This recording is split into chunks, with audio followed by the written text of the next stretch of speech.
I avoided Mexico for years because of what I saw on the news, and then one trip changed everything.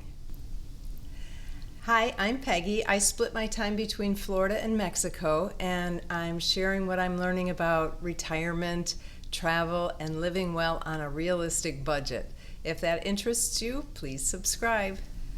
The funny thing is I didn't even start traveling until I was 50 years old. But once I got the bug, I traveled a lot.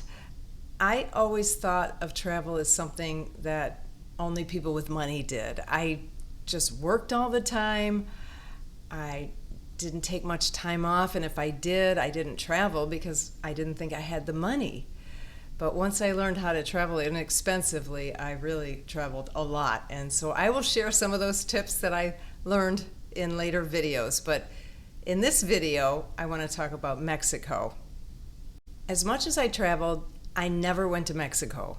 I heard stories about men with machine guns on the beach, about cartels and kidnapping, and I just never wanted to go. But my life changed drastically in 2020, and I started thinking about retiring abroad.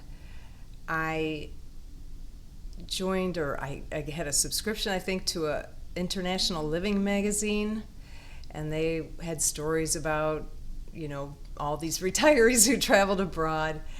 And the two big places they talked about were Portugal and Panama. Well, this Florida girl likes to be warm, so as much as I love Portugal, I knew I didn't want to live there because of the winters. So I went to Panama. I thought I would check it out, and I just stayed for about 5 weeks. And I didn't love Panama. It didn't feel right for me. I eventually bought a house in a small town in Florida, a little bit north of where I had lived most of my life. But I kept hearing about people retiring to Merida in Mexico. They talked about how safe it was and how warm it was, which is a big turn on to me. I always thought Mexico was dangerous, so all of a sudden this place is safer than anywhere in the whole United States. So I decided to visit for 3 months in 2022.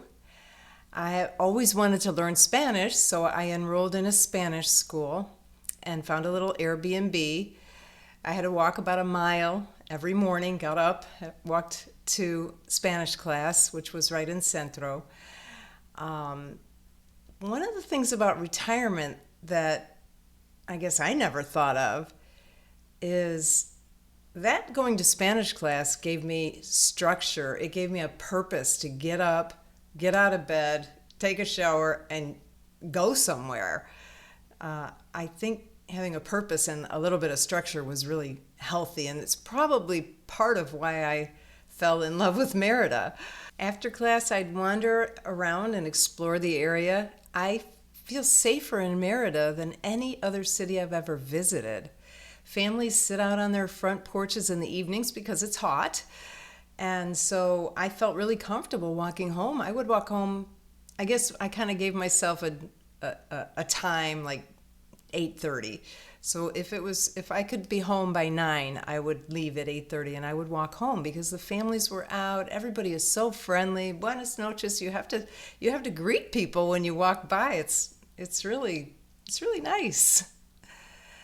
I also joined the expat groups on Facebook, and I joined the Merida English Library. So I actively pursued making friendships. I met expats and tourists pretty quickly. I had people to hang out with. I had people to do day trips with so that I could explore the whole Yucatán area. That first trip to Merida was more social than any other trip I've taken. And I usually do meet people when I travel, but Merida, it just seemed like people just welcomed me so much more. There's a large expat snowbird community, and everybody's retired.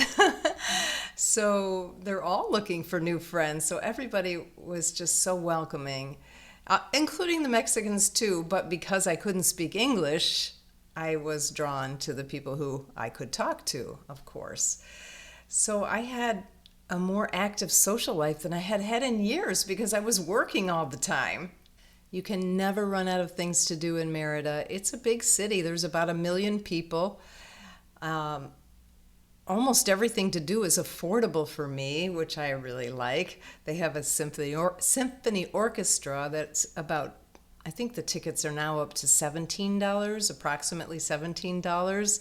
There's music at the parks every night that are sponsored by the government. There's just so much to do, and there's history and culture. It's a beautiful city.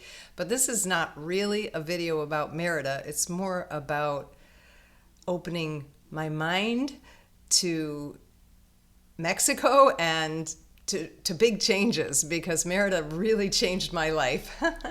When I got back to Florida, I knew I was going to go back.